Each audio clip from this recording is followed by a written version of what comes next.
The noose was made of yellow rope, frayed, dirty, and tied tight at the end.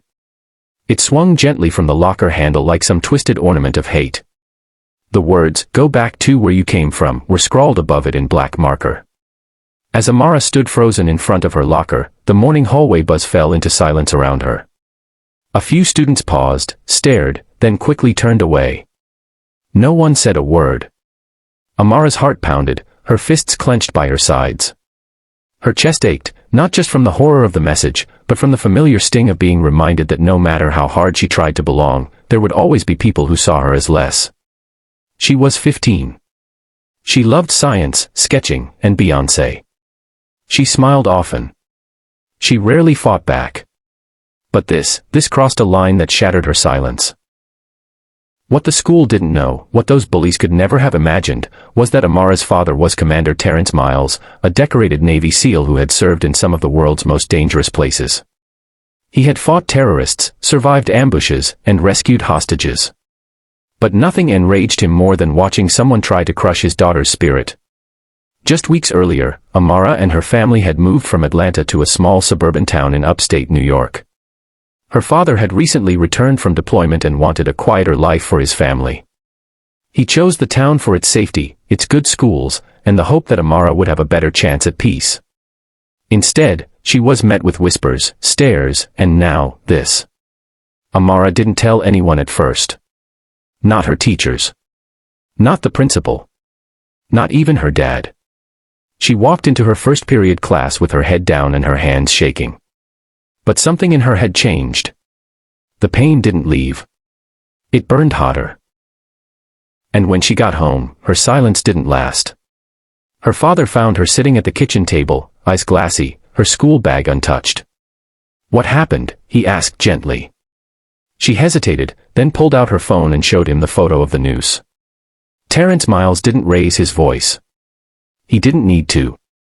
His expression tightened, his jaw locked, and he nodded slowly. Then he stood and picked up his keys. "Where are you going?" she asked. "To make sure this never happens again." But Terrence didn't march into the school swinging fists or throwing threats. He scheduled a meeting. And when he arrived at the principal's office in his uniform, with his SEAL insignia gleaming and his military bearing unmistakable, he didn't demand justice. He commanded it. He laid the photo on the table. "This is a threat," he said. "This isn't misbehavior. This is hatred. And it's not just about Amara.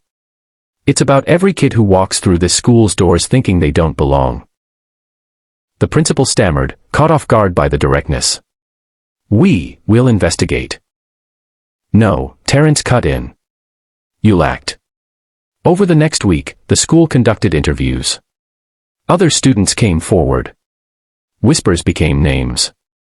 It turned out 3 boys, sons of prominent local families, had been behind the act. They thought it was a joke. They had made similar comments before but never got caught.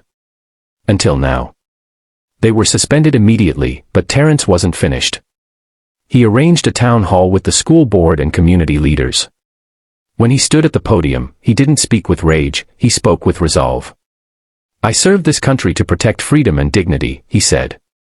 "I didn't do that so my daughter would come home to a place where a rope with a noose is hung as a message of hate. We have to be better than this, for our children, for our future." His words echoed far beyond the auditorium. But the most powerful part of the story wasn't just what her father did, it was what Amara did. Inspired by his strength, Amara stood up at school. She started speaking to her classmates, organizing a diversity and inclusion group, inviting speakers to come share stories of resilience, history, and unity. She told her story, not as a victim, but as a voice. A strong, beautiful, determined voice that refused to be silenced. At first, only a few students joined. But slowly, more came. Students who felt alone. Students who never had the words to speak. Students who realized they had stood by in silence for too long. Amara didn't just fight back, she led. The media picked up the story. A national article titled, "Navy SEAL Dad Defends Daughter Against Hate, She Fights Back with Leadership," went viral. Messages of support poured in. Former students, teachers, and even soldiers wrote to say how inspired they were by Amara's strength and her father's grace. By the end of the school year, the hallways looked different. Not because the hate was gone completely, it never disappears overnight. But because more students had found the courage to speak up. To say, not here. Not anymore. Amara stood at the year-end assembly and looked out over her classmates. She didn't speak with anger. She spoke with hope. What they did to me could have broken me, she said. But I come from people who survive. Who fight. Who lead. I'm not going anywhere. And neither is my voice. Her father stood in the back, watching. He didn't need medals or headlines. All he needed was that moment, to know that his daughter had faced darkness and answered it with light. And to anyone who thought she was just another quiet black girl, they learned that day. You never underestimate the child of a warrior.